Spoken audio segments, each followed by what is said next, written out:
Sorry.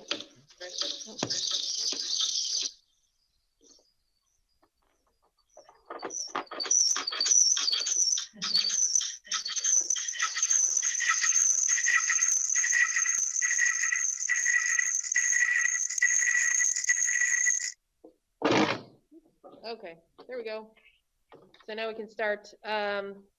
This is the October 19th, 2020 school committee meeting. And it's being recorded by the North Brookfield LPAC. If there's anyone present who is also recording this meeting, please raise your hand so others are aware. And this meeting is also being broadcast via Zoom. And we do have our Zoom, which is basically paraphrase here. No one please record the Zoom. Oh, you got it? Okay, great. Yep. All right. Hello, everybody. We're now going to begin a remote meeting through the use of video communication. It's important that we continue to respect the privacy and confidentiality of the members of our school community, including our teachers, staff, and our students and families. By participating in this remote meeting today, you agree that you will not save, record, share, or post this session or any photos from this session. I also agree that I will not be saving, recording, or sharing, or posting this session or any photos from this session. This meeting is being recorded by North Brookfield LPAC. If you do not agree to these rules, please disconnect from this session now. Could we, with the chair's approval, kind of do a check on sound with Mrs. Millard and Mrs. Haunton, just to make sure they can get through? Yep. So Elizabeth, can you unmute yourself, or?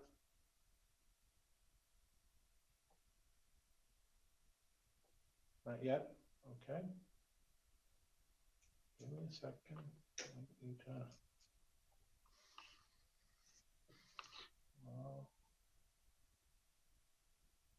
Try it again. Yeah, now I can unmute myself. Excellent. Yay. Okay, Ruth, how about you? You good? I'm good. Excellent.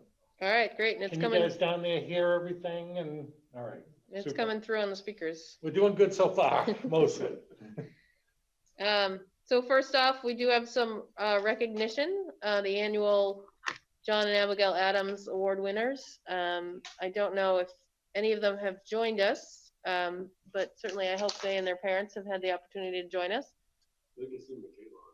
Yep, I saw her name. So, Mr. Lynn, can you just remind everyone what the John and Abigail Adams Yeah, is? so this is part of the state MCAS testing program for students who have tested in advance in one of the three areas: English language arts, math, or science.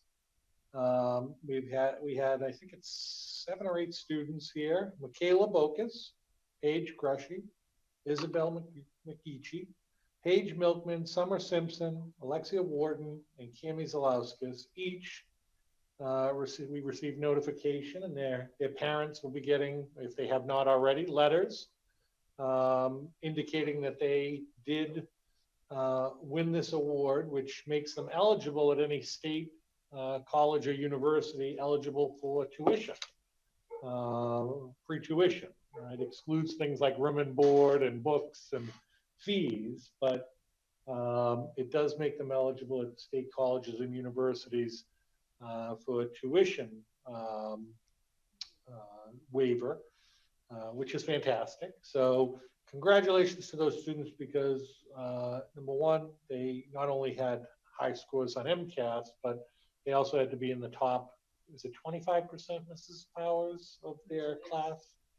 So it's kind of an MCAS award and their grades over the course of time award. So congratulations to them for their accomplishment, and hopefully as they go through the college search process, if they find a state school, they will be in good shape to handle some of the costs that go with that. So congratulations to them.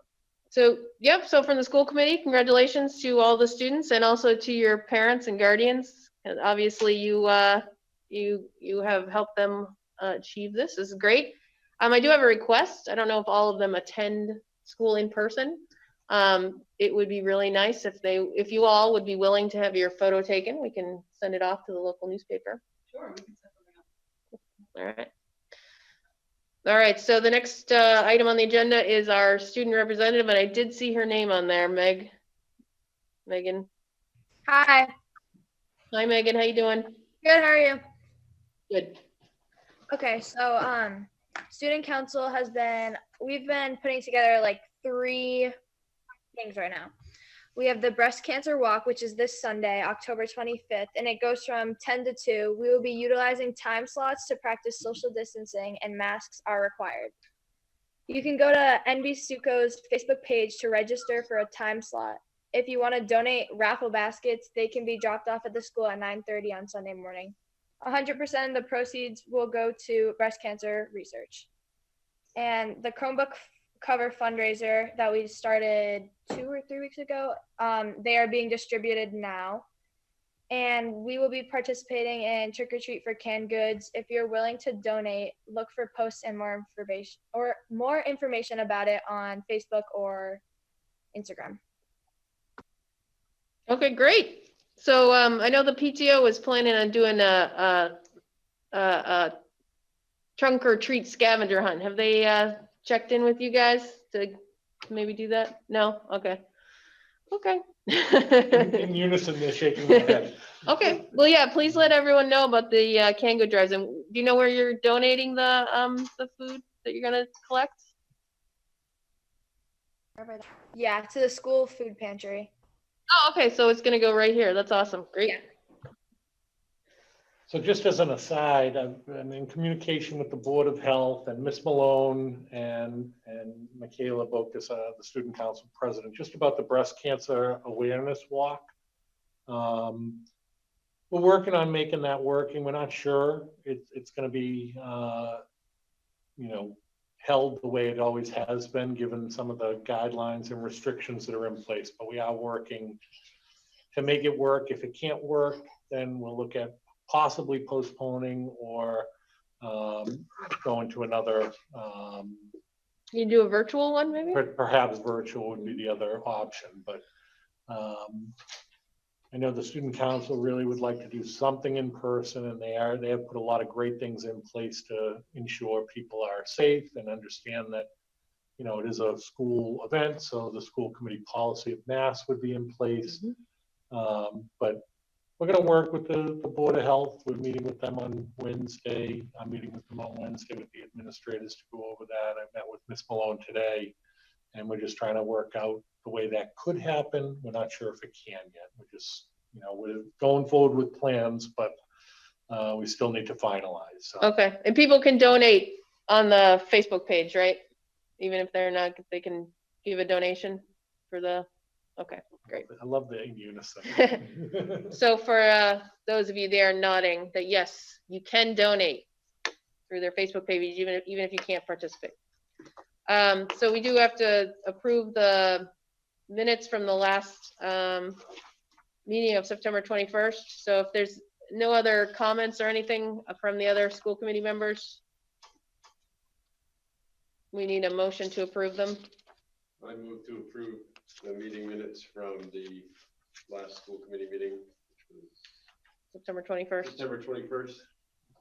I second. Elizabeth. Okay. Thank you. All in favor? Aye. Elizabeth, 1-0.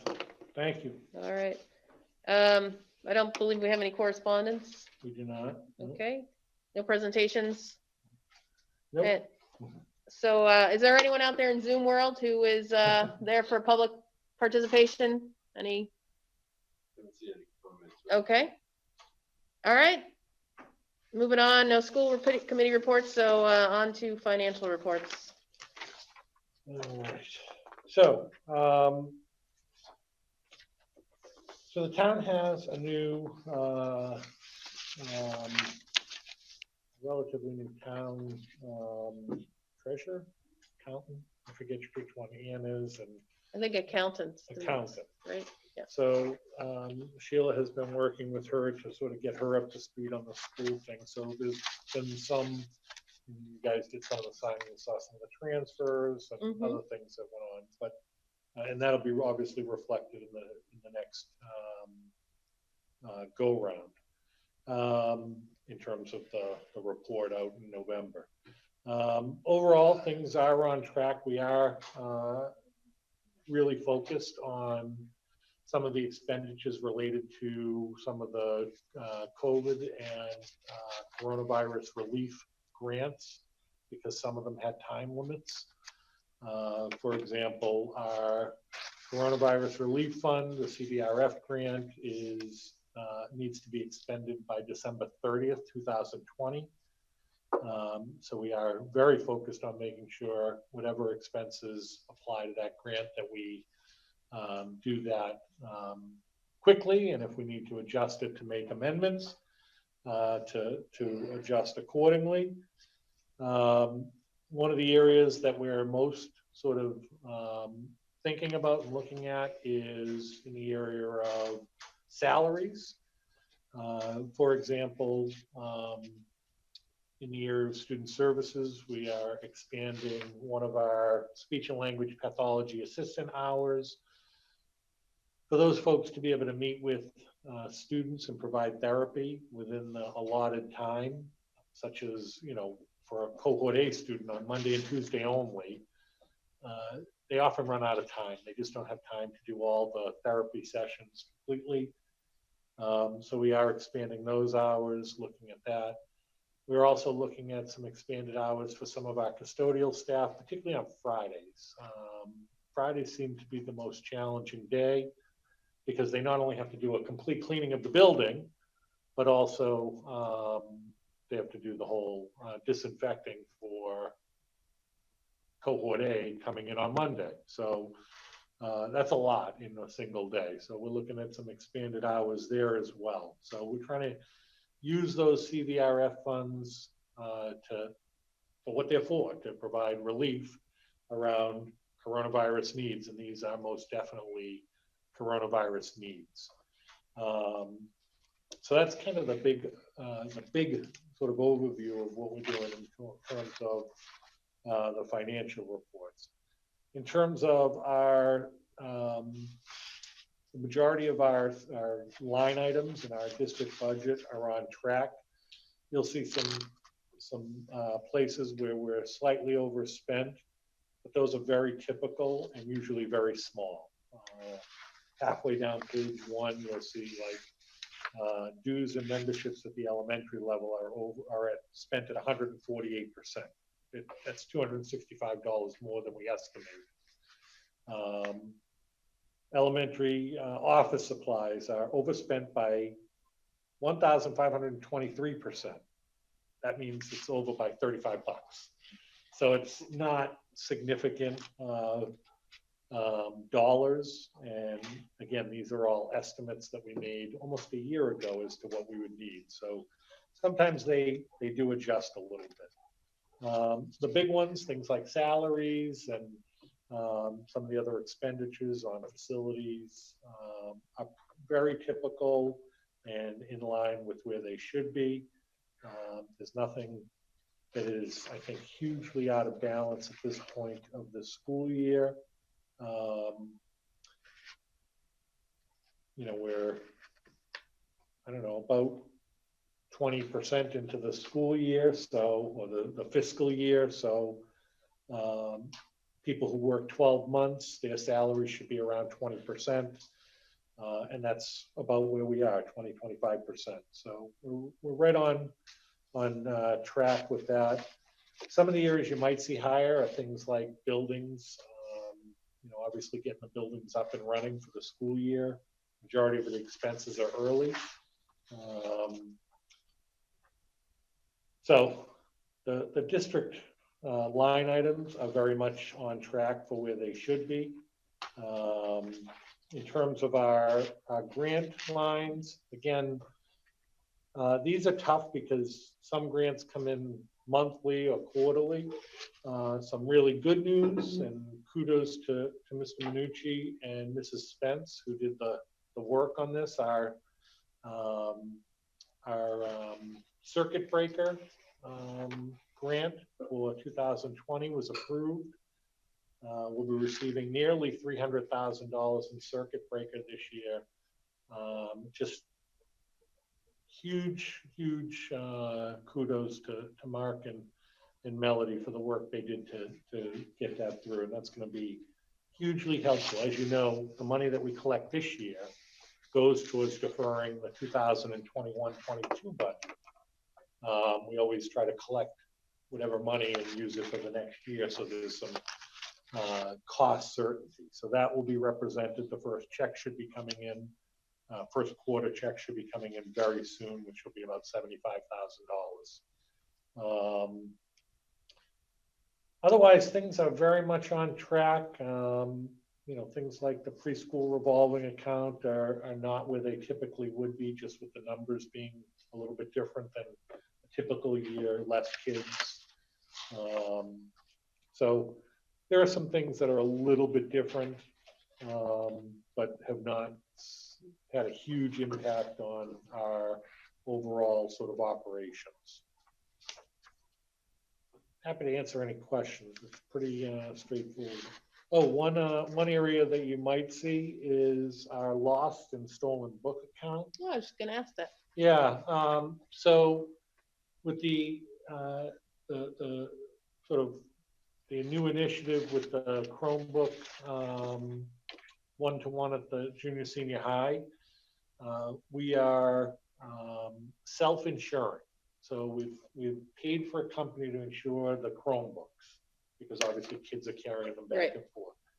And so there was a cost to that. And what we've done is ask parents to bear a small percentage of that cost.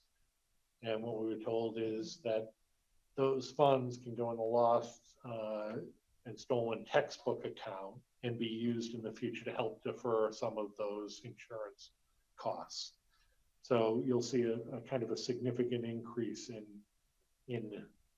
that line. And so it was, what was it, $20, $25, right? Was $25, yeah. Was the insurance that parents were asked to pay? Okay. Yes. The total cost was about $15,000 for all 3 years, total coverage. Right. And, I think we'll probably collect a little less than half of that over the 3 years, maybe closer to a third, split between parents and the school district covering the cost.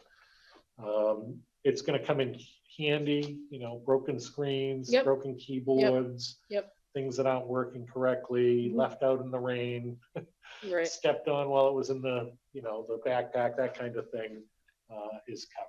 So, but we know that our students are going to be very, very careful with them, of course. They've been really great with them, but accidents happen. Oh yeah. No, accidents happen. They buy those covers. Yeah, that's going to make a huge difference. Council, Awesome. So that would be one in the line items that you would see in the grant line items that you'd see an uptick in money coming into the district, and that's where that came from. Yeah, so I'm just going to ask the question I always ask, which is the art and music teachers know they have a tiny little amount of money there. Yes, actually, Mr. Fisher just came to me today and he asked about how to go about submitting requests for things for his classroom. And we had sat down about a couple of weeks ago to discuss what the revolving account had in it, as far as what he had to play with. So cool. He's definitely interested in using some of that money to augment his program. Nice. Yeah. Nice. Also I guess we're probably not really buying library books this year necessarily, but there's $1,200 there if we ever need some. Yes, Mrs. Kavanaugh is very much aware. Okay. That's good. Some of the grants that relate to COVID, I mentioned the CARES Act, the That's the ESSER grant, the CVRF grant, the RLTE grant, which is the Remote Learning Technology Essentials grant. We finally worked out with AT&T a system to allow MiFi hotspots for some of our families who don't have access. Those will be going out this week. So some good stuff happening, and right now we have the funds to pay for it. Now we just need a state budget and federal relief to go along with it, and life will get a lot better. But right now we're okay. Great, no, but okay. Do Ruth and Elizabeth, do you guys have any other questions or comments or anything? Tim, you got anything? No? Okay, Any comments either? thanks, Ruth. I am monitoring the group chat in case anyone needs to put anything up Yeah, there. just type it in. All right, so superintendent's report. All right, so I provided you with a couple of memos. One is just reopening update, and that's really focused on sort of local things in our control. The HVAC repairs are ongoing at the high school and nearly complete. They had a number of things they needed to repair that were back ordered, little motors or whatever for the univents. So they should be done in the next week or so. The canopy that is going out behind the junior senior high school cafeteria is an outdoor classroom space, overflow space for lunch, has been ordered. We're just waiting for it to arrive, and the company will come and install it. We've connected with the town and submitted a building permit for the installation. They digged 4 footings for the canopy. The stanchions are permanent, but the fabric canopy over the top is what comes on and off. Is it something that it's only gonna be used for the high school, or will be used So for? I'm looking to order a second one Oh, for okay. the elementary school, but Okay. I really wanted to get one started for the high school so Right. the band could Yep. occur Mhm. outside. Yep. I do want to obviously have one for the elementary school for the same reasons. Right. Music class, teachers bringing their kids outside, overflow for lunch, outside programs, whatever. Right.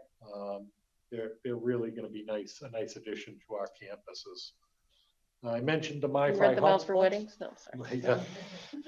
An extra income source, is that That's what you're right. saying? Uh-huh. The MiFi hotspots I mentioned a few minutes ago, they're being distributed. Indoor air quality report, I have forwarded that to the school committee.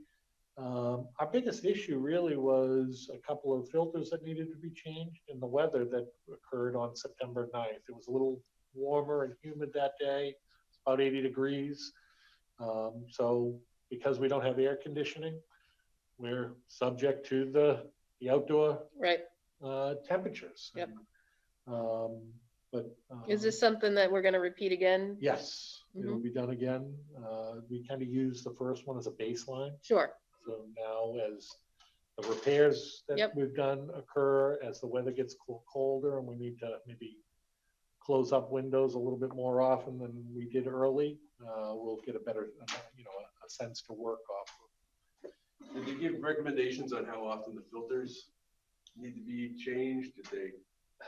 So our HVAC company really recommended that we do not use MERV 13s, that the Department of Education and the state has really said we should be using. They said our systems weren't designed for it, and that we may burn out motors quicker than we would normally because the MERV 13 is a more sturdy filter. It's harder to push air through it because that's how it captures the particles that it would capture.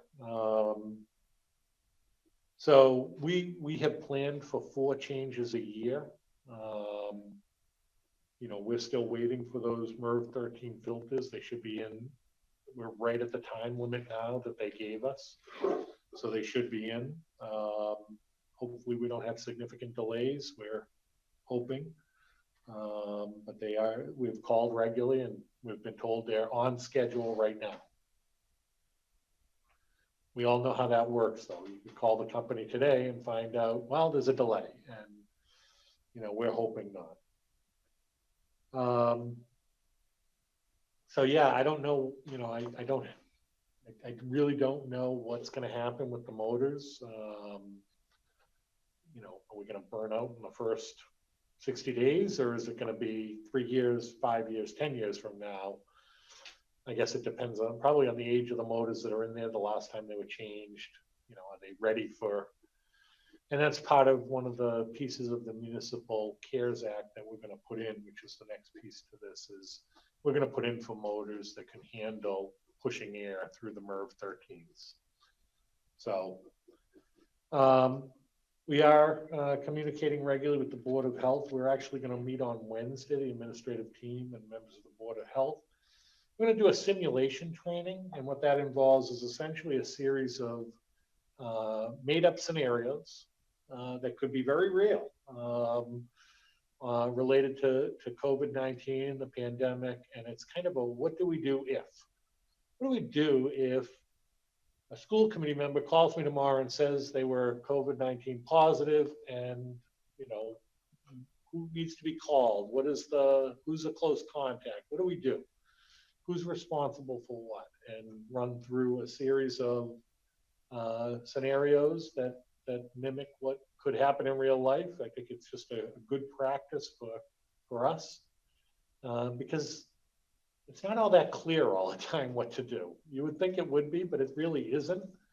It's very clear when someone tests positive. The question is, what happens if someone has symptoms and they're going to get tested? Who's a close contact, and who needs to be quarantined, and how long, and when does it start? And so there are lots of questions every time this comes up within our district, where we really do sit down and say, all right, let's go through this.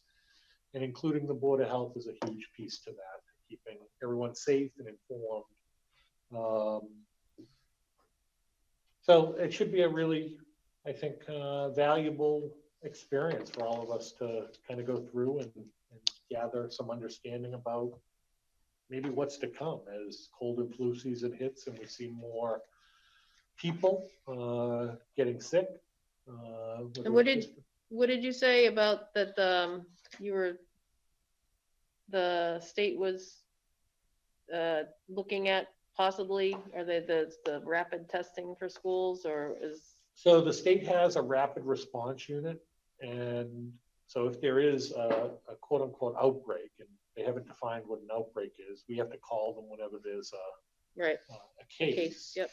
But if you had a couple of cases where you were worried about significant close contact, right.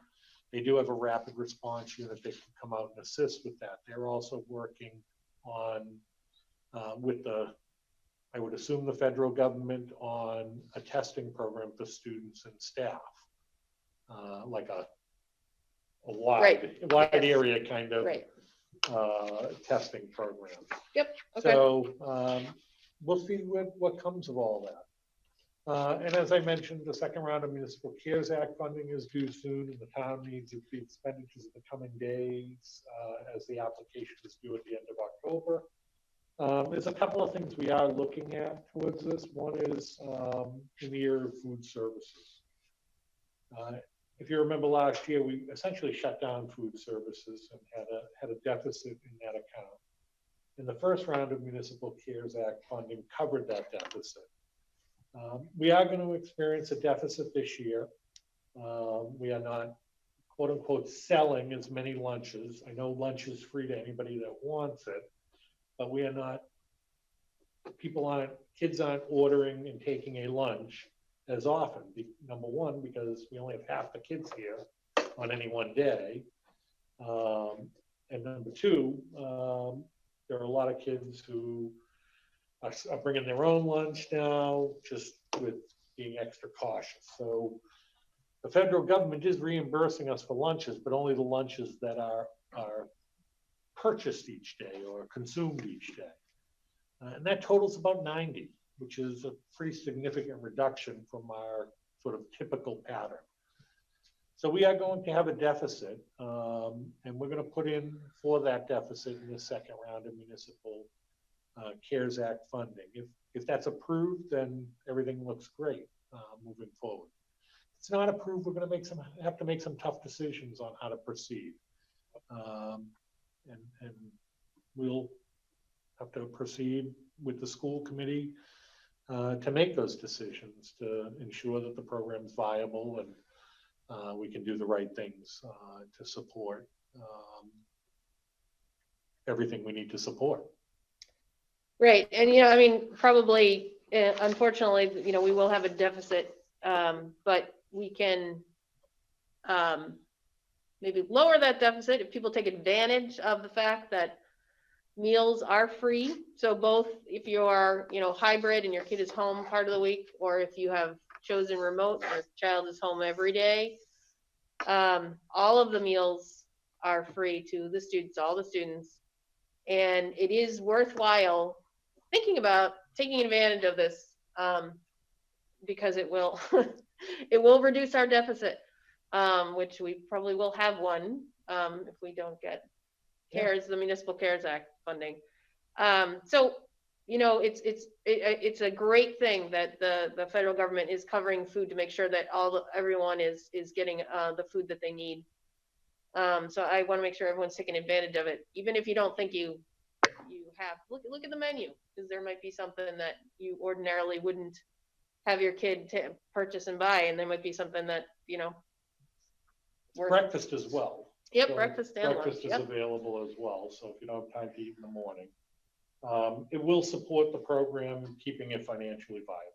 And also remember that when you get the attendance, so if your child is a hybrid student and you get the attendance once a week, and you fill out the form saying whether or not your child was there or not, it also asks whether or not you want the grab and go meals for the days that your student is at home. So you can come pick them up on those days. Can you get them more than one day at a time or no? Not yet. Not yet. No. Okay.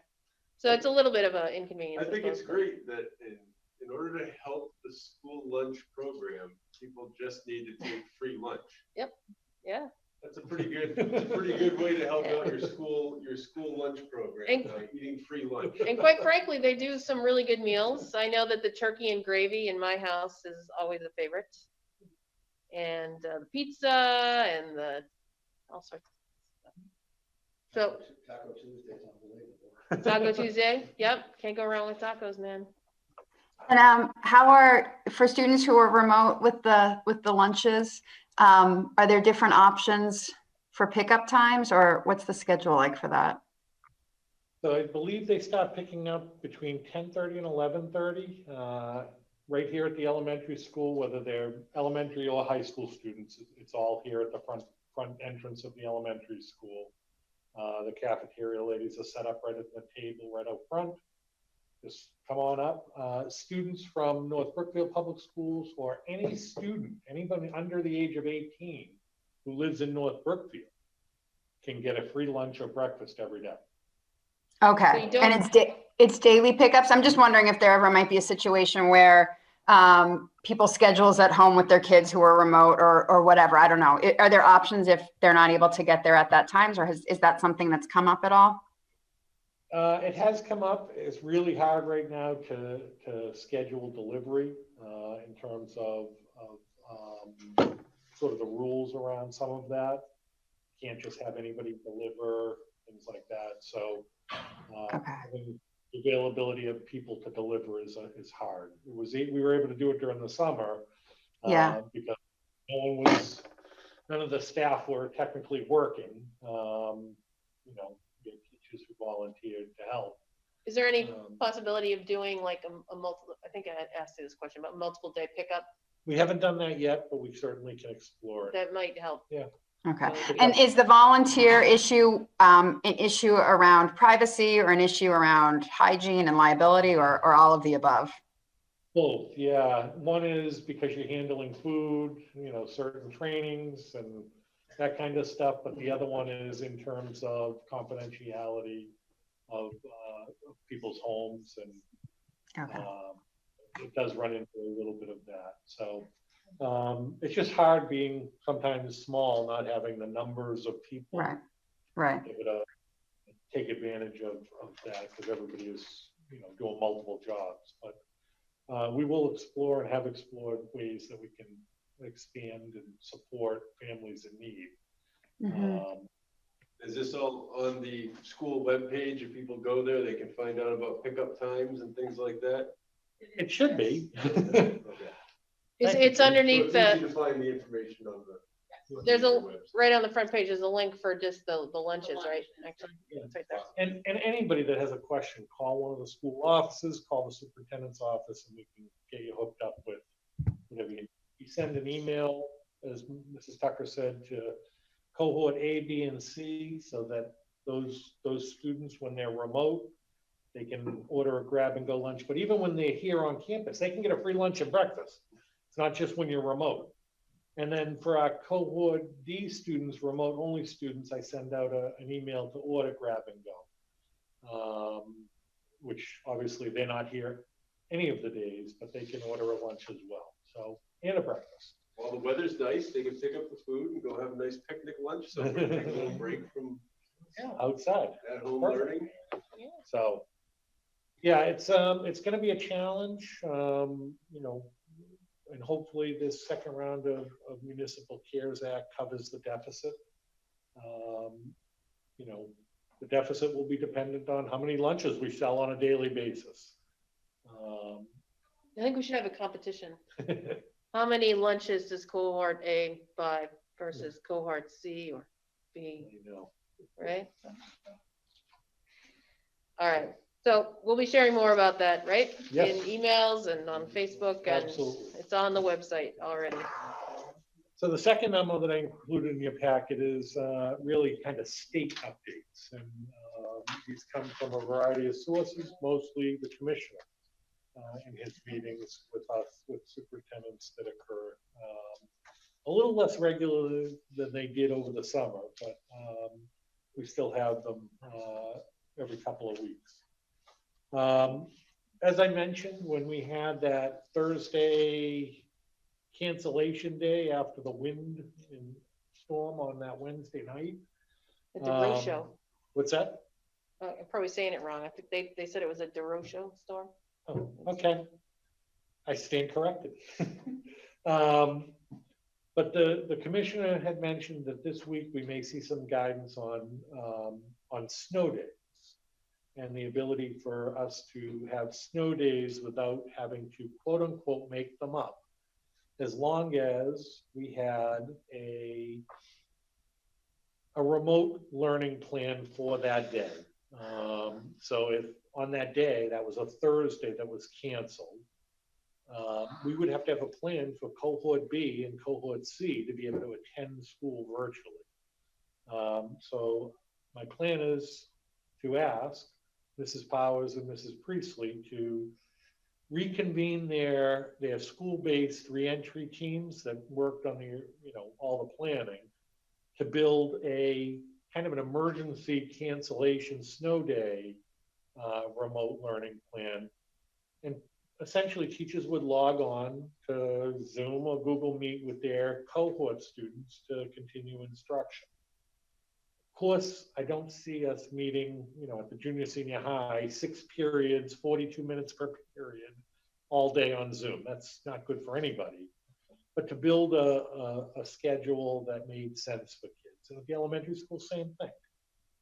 Mrs. Priestley and the elementary staff build a schedule that makes sense.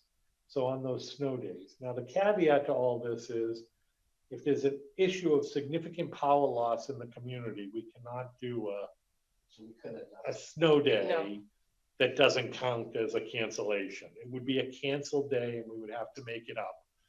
The commissioner said he's not gonna put any kind of criteria that 85% need to be out or whatever. He just said a significant power loss, use your judgment. If people can't get on, that can't be a school day. So there is an issue though with staff, if they live in a town where there is a power loss. Yep. So that obviously will be built into the plan, I'm guessing. I mean, I think what we talked about very briefly, Mrs. Powers and I, was it would be similar that if a teacher called in sick, like, all right, so Mrs. Priestley's out sick today, you're not going to have reading class with her. this is what she posted for you to do independently, under a sub on that day. But, I'm not sure what if it's a significant power outage for students and potentially staff, it wouldn't be a remote day, it would be a canceled day, one that we would need to make up at the end of the year. So just to make sure I understand, and everyone understands, so because we do have these hybrids, my child is home on Tuesdays, so she would just continue to do what she usually does. It would be the students that are in school ordinarily on a Tuesday who would then have some sort of remote learning requirement Yes. with the teachers. Okay. Yep. And then secondly, if a parent chooses that not to participate, for whatever reason, then that would be marked as an absent. Okay. Yeah, one of the big things that the state is focused on is attendance taking, because a lot of the federal sort of rules and part of Massachusetts plan is based on student attendance. Right. So he's very sort of thoughtful about attendance and kind of hard line about it. You've got to take attendance. Right. Yeah, and actually, I was curious how that's been going, Rich, in terms of are people following through and getting the attendance in? So I think we have some families that are struggling with that. We reach out to them when that they fill out the attendance form. We have kind of if your child is sick, the canned call comes home saying your child's not here, please let us know. We have the same type of canned call that goes out if your child is on the hybrid schedule and They're not. you didn't do the attendance form from the email. Mm-hmm. You get a phone call. It's canned. It says, your child's attendance wasn't taken for those remote days. Please complete it if possible and/or call the school with any concerns. Okay. So, do you think by next month you'll have a better idea? You can give us maybe a percentage. Sure. Okay. Yeah, I could probably get you one sooner. I would have done it if I had thought of it. Right. Yeah, sure. No, I'm glad it's going well. I just wondered because I sort of anticipated that could be something that parents just legitimately forgot about, and if that was causing a lot of administrative work for you guys on your end. No, I get emails occasionally from parents who say I forgot, and I just resend it. Okay. Good. Our secretaries, Mrs. Renaud and Mrs. Bulger, are really great. They work with families all the time. They know better than I who has and who hasn't done it. And they're able to follow up quickly if they follow up obviously with the administration if they see a pattern of several misses, like this is more challenging thing than someone forgetting one time. It's right. 2 in a row kind of thing. So it's gone pretty well. It actually worked pretty well, I think. And then once it's entered, I give you that sort of deadline. Obviously, if your kid is in cohort A, I send it out on Friday afternoon, the attendance email, and then we ask it to be in by Monday morning. And the reason I ask it to give a deadline is because the secretaries then need to enter. It's not being entered automatically. It's just we don't have that capability yet. Right. So secretaries take that information that parents submit and actually put it into the student information system. So it's a bit labor intensive on their part, but they're finding ways to make it be more efficient for them. Both Allison and Dresden have sort of figured out systems that work for them really well. So it would be interesting, actually, after another month to get a percentage idea. So, all right. So moving on, more of the state updates here. MCAS is still on, just that this is not in the commissioner's ballpark yet. This has to start with the federal government. They have to issue a waiver. And as you may have heard, Secretary DeVos has said that's not going to happen under her watch. And if that does happen, then the Massachusetts legislature would need to issue an exemption, giving the commissioner the authority to cancel it. So it's on right now, and we'll plan for it to be on and worry about canceling if those things happen. I mentioned COVID testing earlier, so I won't cover that again. And metrics for opening and closing.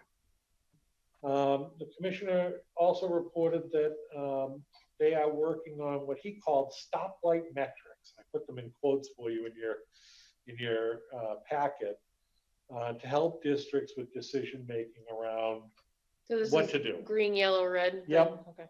And he specifically returned to the DPH green, yellow, and red. He made a specific example of the community of North Andover. North Andover was put in red, and they were put in red solely because there was an outbreak at Merrimack College. So it had nothing to do with the school district or really the people within the community. There was an outbreak at the college, very isolated. There was another community that had an outbreak at a large nursing home or assisted living facility. Those count against the town, so to speak.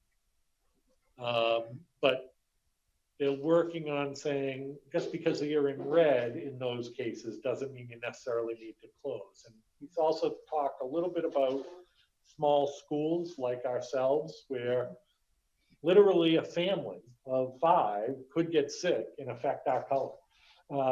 That's a tough one. So he said more guidance would be coming out on that. So we'll see what that says, what that has to Is there, look like. is there a documentation thing they require for that?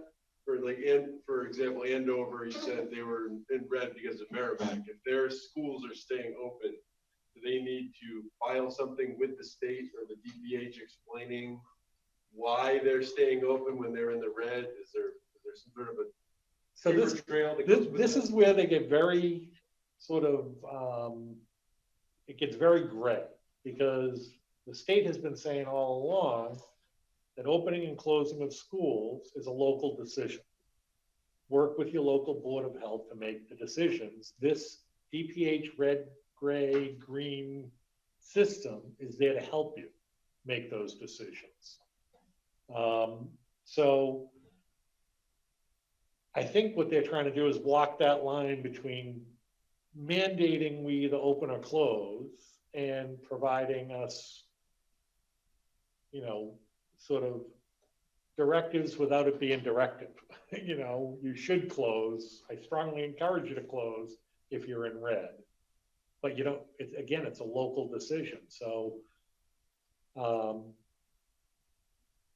not sure how to interpret what's going to happen next, whether it becomes more of a one-size-fits-all, which they've resisted, because North Brookfield's different from Worcester, that's different from, Revere, that's different from whatever, North Adams, on the western part of the state. So I think they're trying to walk that line between making sure that it's still remains a local decision, but give us strongly encouraged data or metrics that say you should do this in that case. Well, we await their guidance with bated breath. Yeah.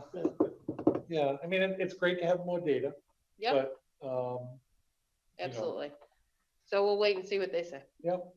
As mentioned earlier, the USDA did announce that the free lunch and breakfast will continue through the end of the school year. That was extended from the end of December through June now. So Yeah, we strongly encourage everyone to take advantage of that. Get that free breakfast and lunch. I'm and signing up this week. DESE, in the last pieces, DESE has issued a lot of guidance documents over the course of the last 3 or 4 months. And one of them was guidance around courses requiring additional safety considerations. Courses like physical education, music class, etc. And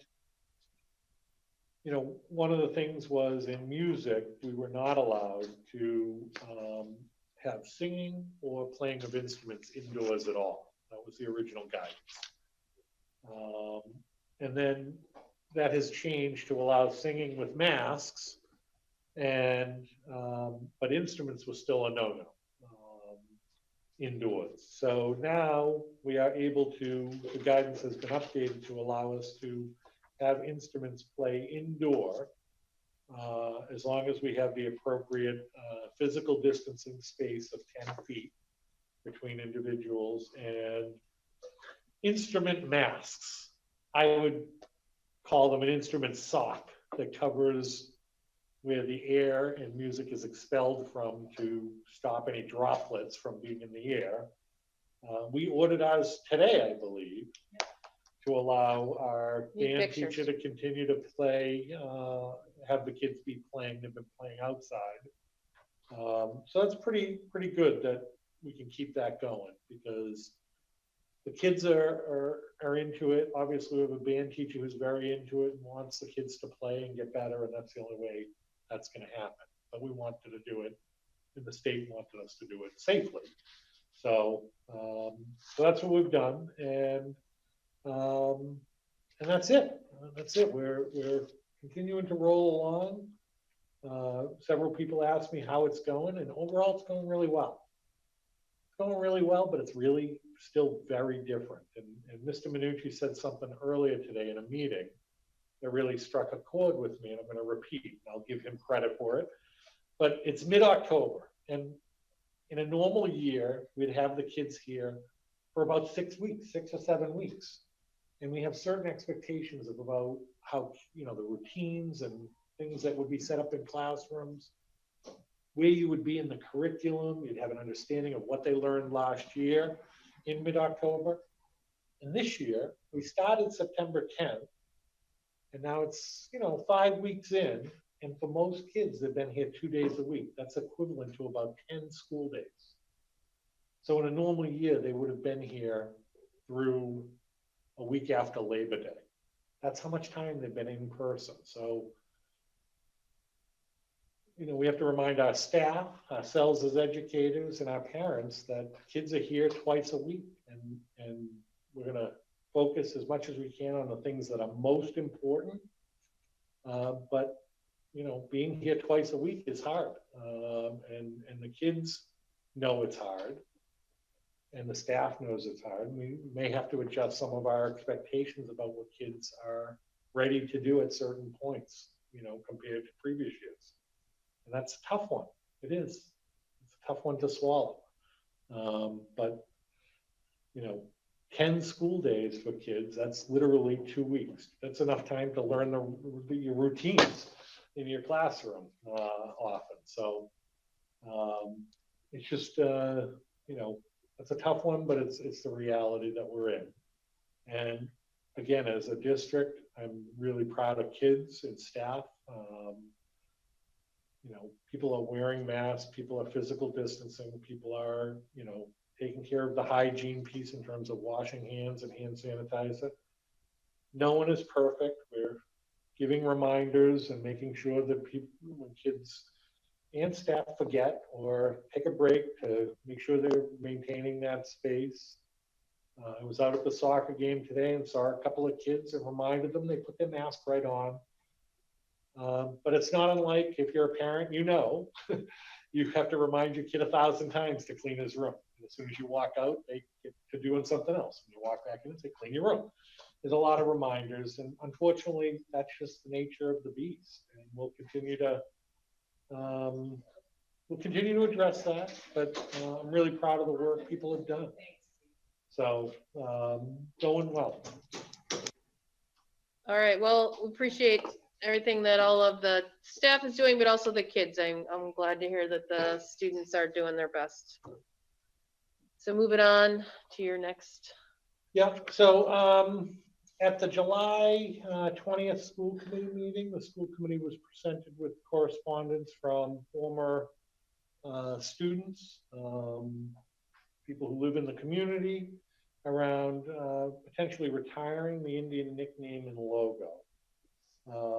And the school committee listened and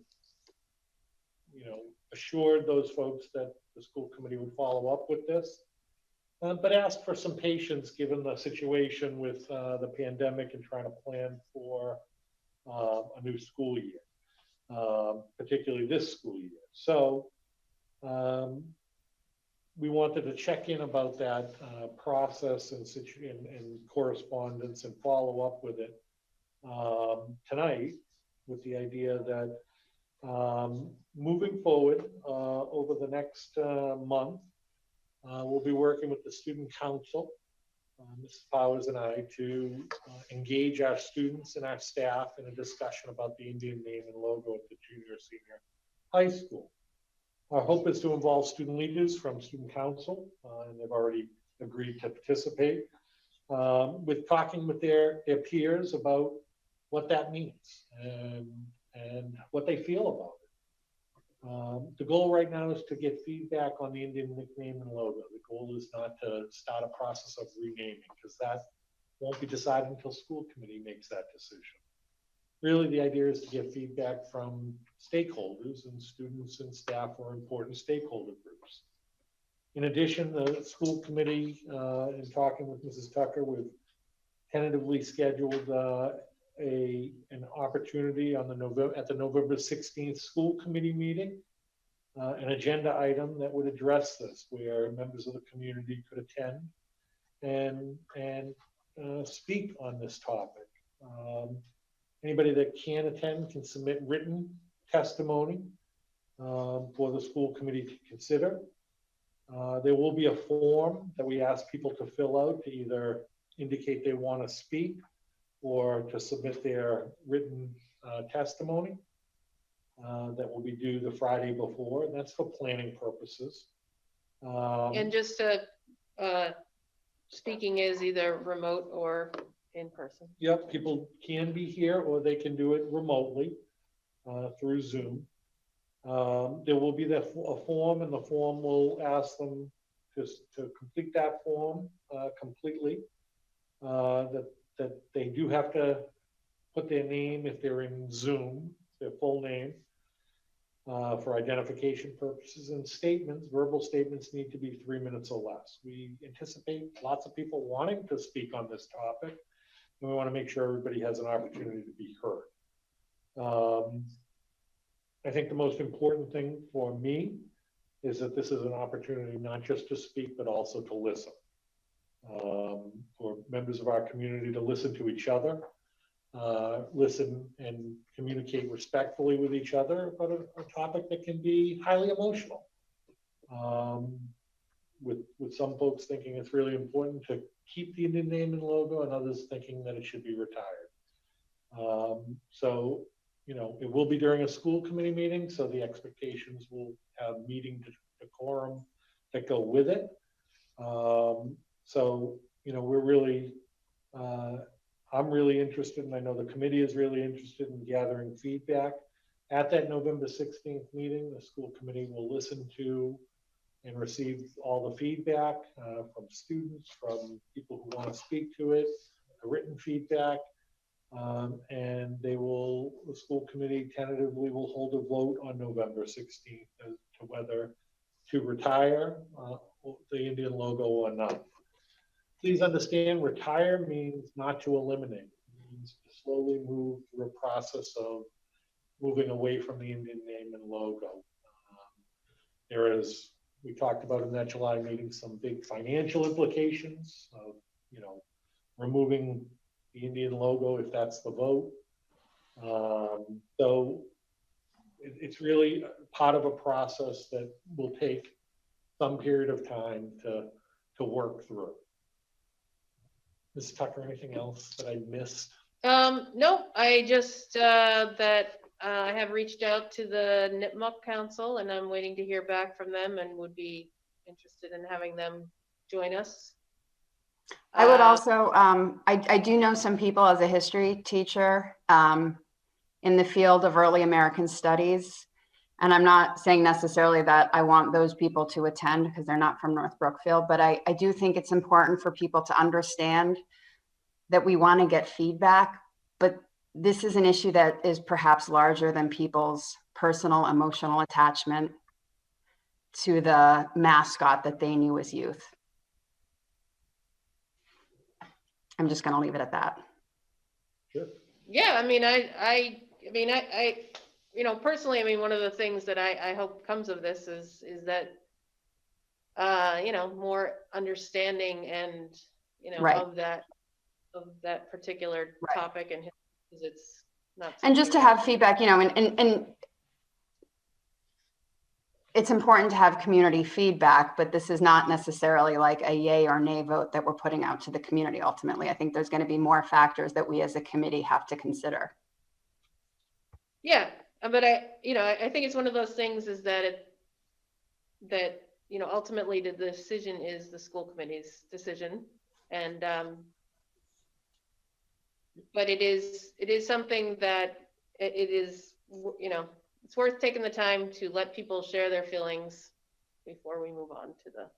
Absolutely. So, and we'll plan to meet in the auditorium in case we have extra people showing up in person, so we won't be in the school committee room.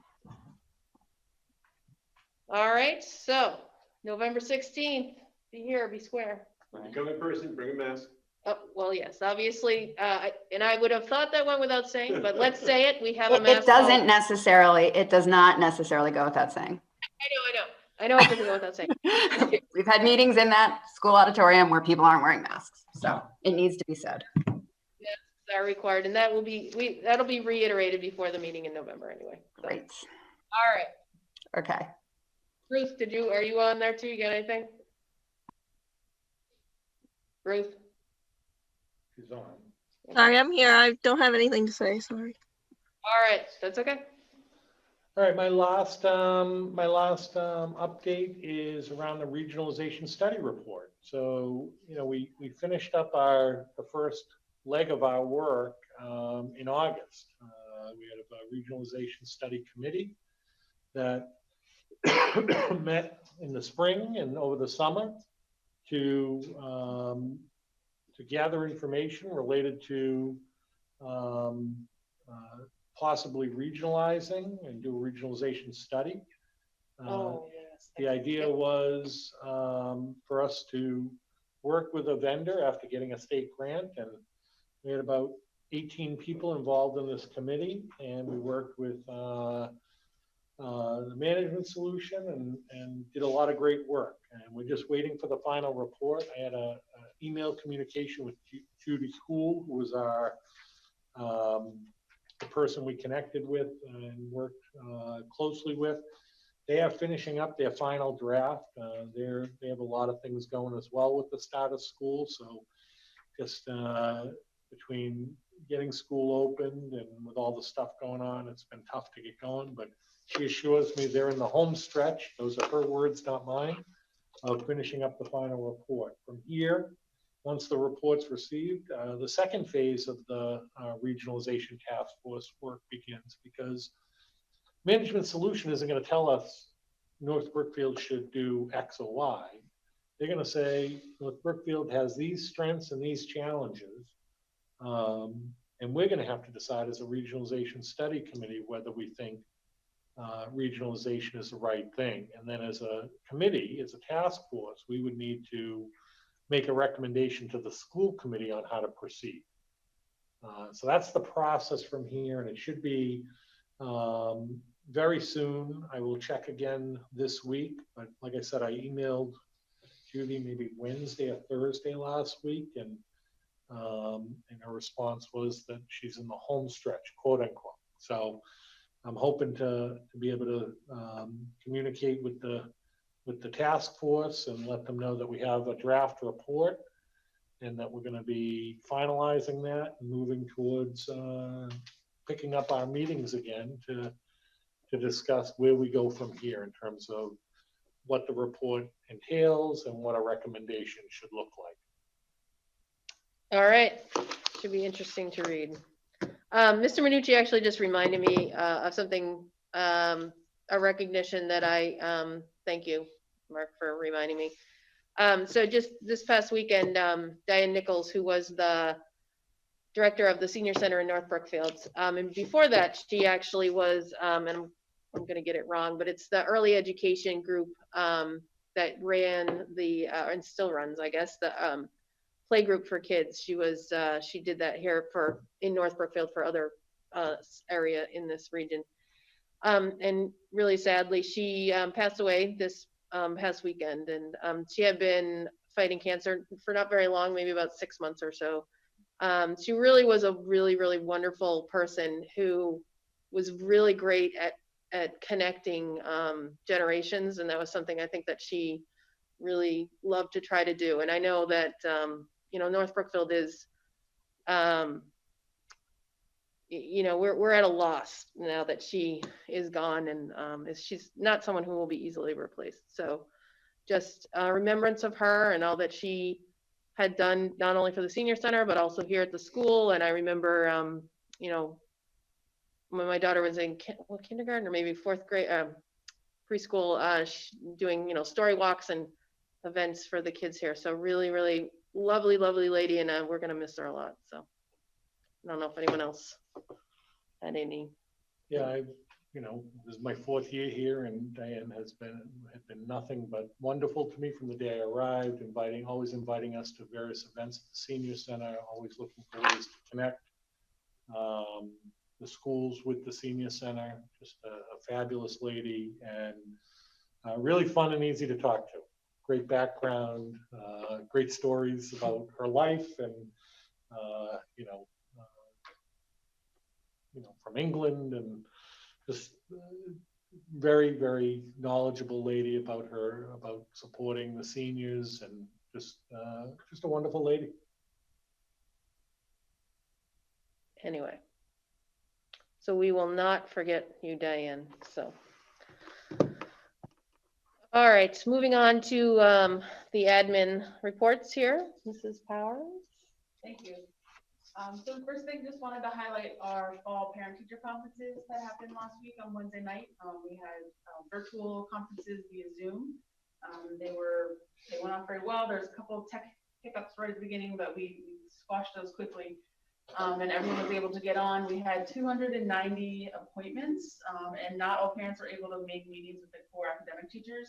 And so teachers have reached out and provided additional times to meet with parents. So there was definitely a demand for more than what we were offering, which is definitely something we'll look at as we continue. But I was really excited about that. And we've never filled our evening appointments in the fall at the junior senior high in my 3 years here. So I know some teachers have, but not this number. And so the virtual meetings may be a way to really allow parents to more access to our staff a little bit easier. Something to consider in the long term, long beyond pandemic world. Right, exactly. So I also wanted to highlight a couple things that are happening for our juniors and seniors. So even though things are restricted, Mrs. Sears and Mrs. Bulger are still coordinating virtual college visits. So typically we would have an admissions counselor come in from different colleges, and students could sign up and go visit. They've set them up so that they can be accessed via Zoom, whether students here during the day or they're at home. And we also are running our PSATs for our sophomores. So part of one of our federal grants, the Title IV grant that we get, is about a couple different things, but one thing is access to high academics and rigor. And so we require all of our sophomores to take the PSATs that we pay for through this grant. And again, Mrs. Sears has set up so that both our cohorts plus our remote students can access. So our first round of PSATs is for cohort B, and it's happening this Thursday. And then the second round is based on our scheduling and what PSATs are offering. The A cohort will take them in January. So a huge shout out to Mrs. Sears for coordinating those things. So just one thing about the athletics. So I think it was last week, all the teams had their first game, right? Yes. And you had the field hockey one. We had field hockey and we had soccer. I think cross country was rained out, but we also had 2 soccer games today. So they're playing, and it's great to see them out on the field. So yeah, they started practicing in their individual cohorts only. Then they came together for practice, and then now they're playing games against other schools. Great, good. All right. Mrs. Priestley. Hi. So I wanted to first start off by highlighting our open house, which was a virtual event, and it was kind of cute. We used Bitmoji classrooms to invite families. It was very cute. Into our classrooms, and provided live meetings with teachers, also videos to learn more about the teachers in the classrooms. And it was fun. It was a great way to connect with families. So thanks to everyone who came.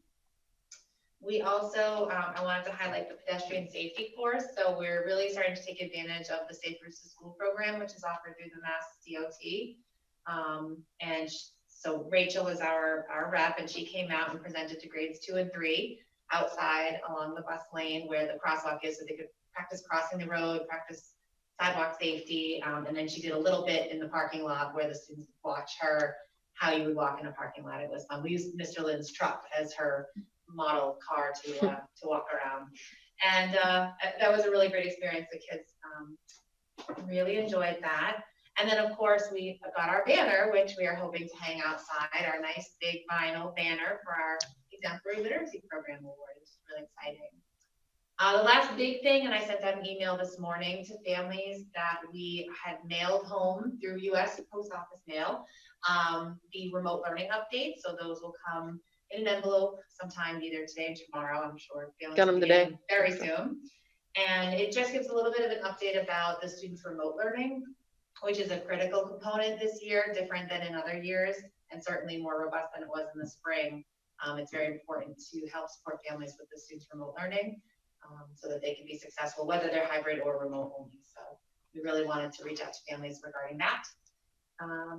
Yeah, any questions? Can I just like reiterate the MRA Exemplary Literacy Program Award? Yes, yes, you can. Well, Always. only because it happened last year in the spring when Yeah. things Yep. were nuts. Same March, day no, schools March closed. 13th, they heard. It was Yeah. the day schools closed that we got So- the result. So the MRA is the Massachusetts Reading Association. It's an organization dedicated, to supporting good literacy instruction here in Massachusetts. And they usually identify one school a year. And I think last year they did 2 because they finally ran into a secondary school that they thought their literacy program was great. So they named 2 schools, the Massachusetts Reading Association Reading Literacy Program Award. One was a secondary school, and I don't know which school it was.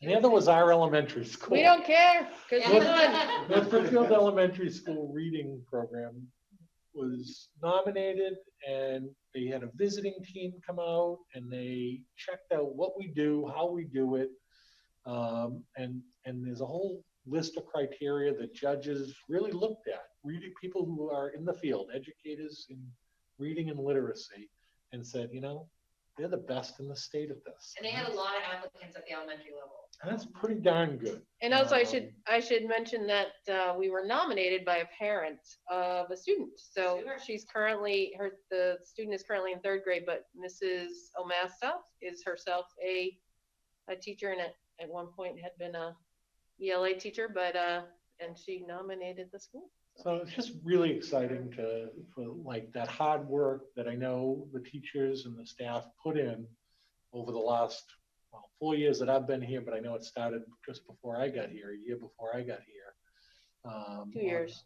On the reading program, professional development, the purchase of supplies, the redoing of curriculum. It's nice for the recognition, and they all deserve it.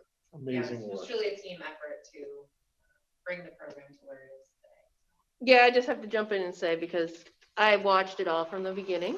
And so, and I just super, super proud of everybody. And I'm beside myself that you guys won. All right. Yeah, okay, cool. So actually, anybody home got any questions? Ruth, Elizabeth? Nope. Questions? Okay. All right.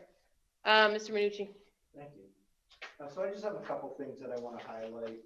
We did get out all the remote learning plans, which those are for students that have special education services that are getting all those services in their education remotely. The one difference this year that we did do, as opposed to the spring, when we sent out remote learning plans, is this year we're looking for a parent's signature. So really it's so we make sure that parents are on board with exactly how we're delivering services, spelling it out clearly, and if there's any questions, giving them the opportunity really to have a dialogue with us. So we've gotten about 1/3 of those back, and this week I'll be calling to get all of them in. So that's something that's been a plus.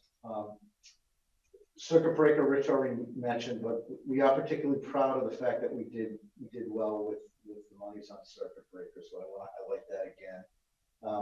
We did launch the new CPAC, which is our special education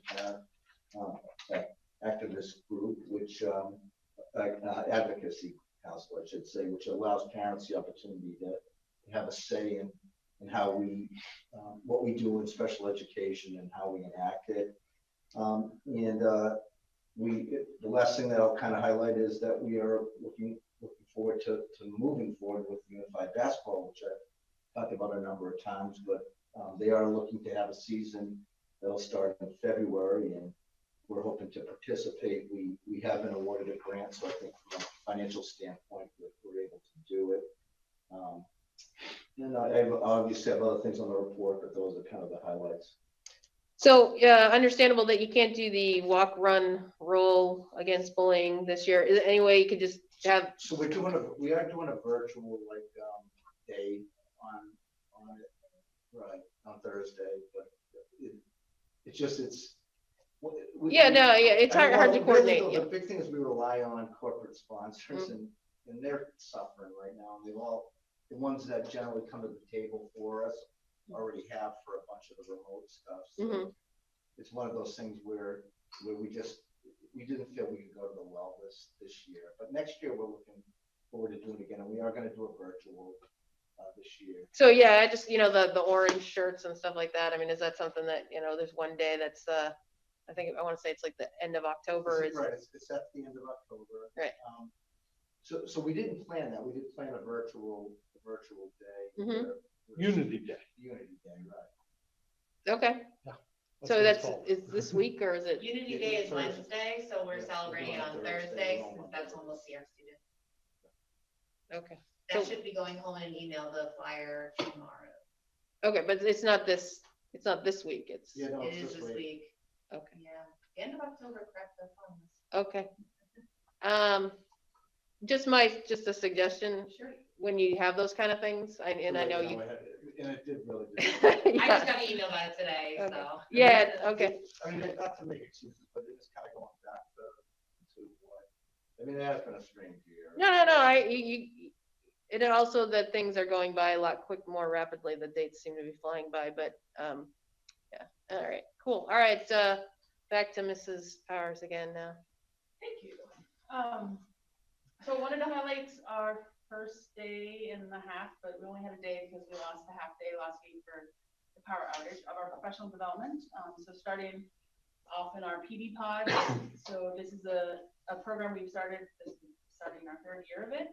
So we had 7 groups PD pods that were led by 7 plus a couple support staff of our own teachers leading professional development on specific topics. So we missed that half day, but there was a lot of amazing work that was happening as we walked through the different professional development groups. And I thought one of the best things was a lot of the professional development leaders took time to really connect not only just what the topic was that was planned last spring, but how that topic connected right away to what's happening in their classrooms, and was able to troubleshoot some stuff for some of our staff. And then just the other thing is just an overview. We've kind of launched, we've been slowly moving over the past few years to gathering and using more digital curriculum, but obviously with the pandemic has really kind of, 1, provided us opportunity, and 2, really kind of forced us to be creative in the different types of digital curriculum we use. So some of them you've probably seen before, like Raz Kids. We got a grant a couple years ago, so our K and now some of our 7, 8, 9, and 10th grade students are using it in some of Mark's programs. This year, the Readers and Writers Workshop, which is the wonderful curriculum that has helped us get that MRA award, provided virtual units. So some mini lessons that were virtual that students could watch while at home. Other things we've explored, Khan Academy, Brain Pop, Happy Numbers is new this year. Mrs. Priestley is working with her math teachers K to 5 to use this program. Edgenuity, where our sixth graders are starting to use it for math, and we're using it in a variety of ways within the junior senior high school. It's a great online curriculum, and it's basically a digital textbook. And then Inspire Science, which we've been using grades 3 to 5. We're going to be adding a sixth grade component this year. And again, it's just a supplement to some of the curricular pieces. So really exciting. There's a number of other digital resources that are being used, types of assessments, tracking tools, progress monitoring tools. These are really some of the main curricular that we're using and implementing across the district. So wanted to highlight them. So one question I did have, since many of these require licenses and stuff, which we were able to cover this year because of the grants that we received from the federal government. In the future, is that going to be something that? Yeah, so we'll be working, some of them, like Edgenuity is something we built into our budget since the last 2 years. RAS Kids we built in our budget. The virtual units of study, I think if you have them, you have them. I think it's for the year, but it won't necessarily always be a need for it, because what it is a not abbreviated, but an abridged, condensed version that was prepared specifically for hybrid and remote learning. So this is the readers and writers. So when we're back full year, long year, we won't need them. Yeah, okay. Khan Academy is free. Yeah. Brain Pop use those licenses. Having numbers is something that I would consider building into the budget. It's affordable and it's aligned with our Eureka math. Okay. And it's definitely something that I would consider keeping it. It is a nice supplement. Inspire Science is something that we have phased in over the last 3 years. Yeah. So most of them are things that we'll be using or have used and will continue to use, but I think one of the things we're able to do is provide more to more people and more teachers because of the funding. Okay, great. Is Mr. Shaw or Mrs. O'Hara joining us virtually? No. No, okay. Shaw is actually on vacation. Oh, good for him. Mrs. O'Hara had today off. Okay, so just real quickly with their reports, Mrs. O'Hara highlighted that the Chromebooks and iPads are being distributed to students in the elementary school that do not have devices at home. And then she also mentioned the 10 new hotspots and have been activated for families that don't have access to the internet. So that is a thank you for the work on that, Mr. Lind, especially working with Spectrum. We ended up going with AT&T. Oh, AT&T, all right. All right, okay, that's great, that's great. And then just some infrastructure update of an issue with the firewall is that the one that had the problem with the Zoom? Yes. Okay, well, yes, that made us very happy at our house. So thank you, Mrs. O'Hara. And then Mr. Shaw, just talking about the backup generators worked last week like they should, and that the staff was able to come in and get cleaning, and the power came back on here around 11:30 last week, Thursday.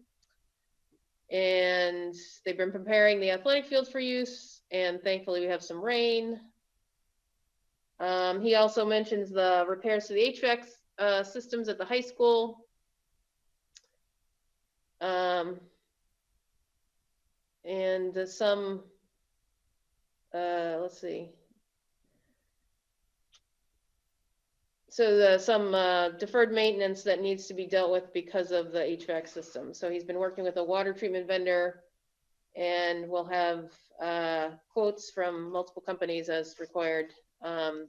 Is that some of the Municipal CARES Act money? Yes. Yeah, it's about $12,000 for each building to have essentially the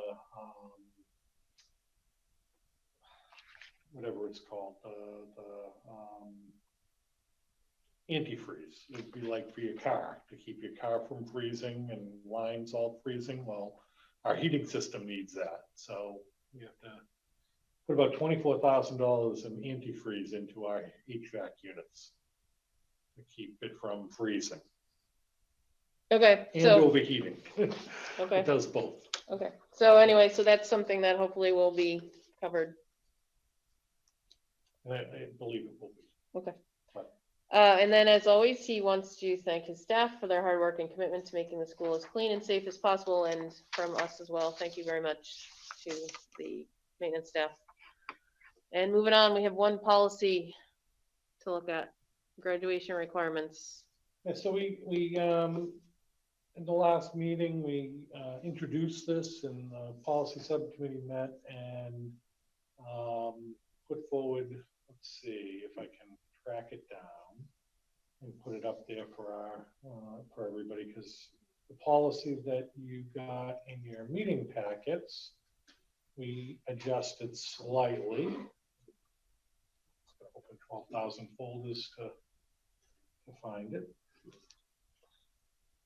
The conversation we had during the, Yes. so basically, I think the thing that we adjusted was requiring the service hours, that 5 of those service hours have to be completed in North Brookfield. So I put it up on Zoom, I think it's up there.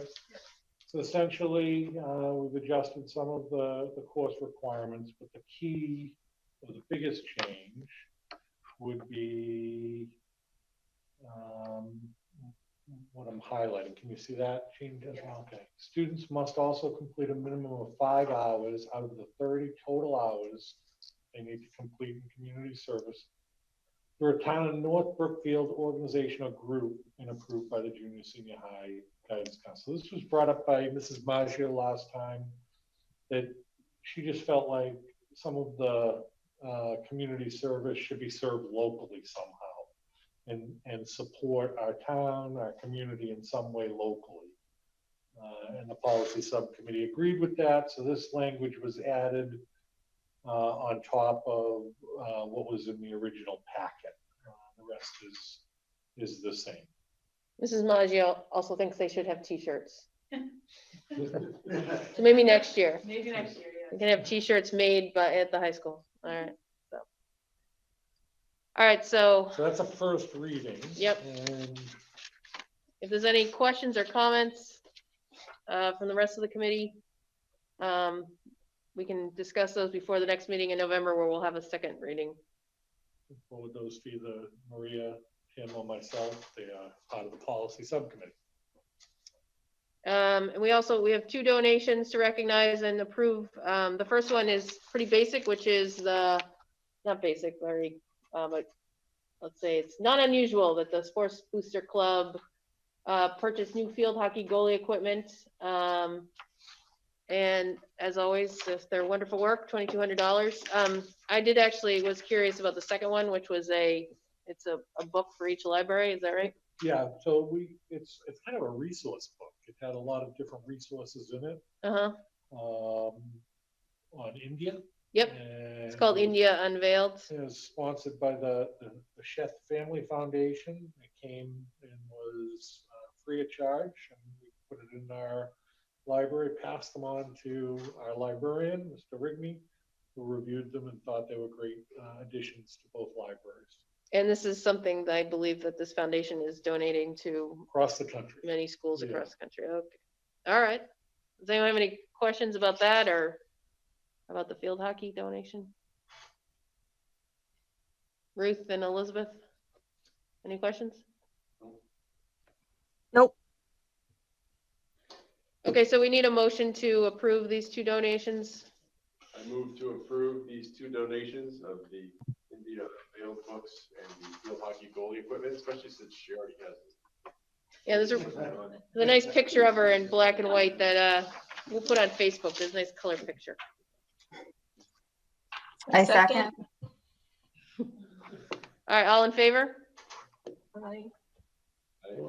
Passes 4-0. Thank you. And if there's nothing else, then we need a motion for adjournment. And Debbie's not here, so someone's up for grabs. All right, I move to adjourn. Second. I second. Elizabeth, thank you. All in favor? Aye. All right, thank you very much. Thank you to all the staff. Hey, Elizabeth, before you go, Ruth, before you go, how did this work in terms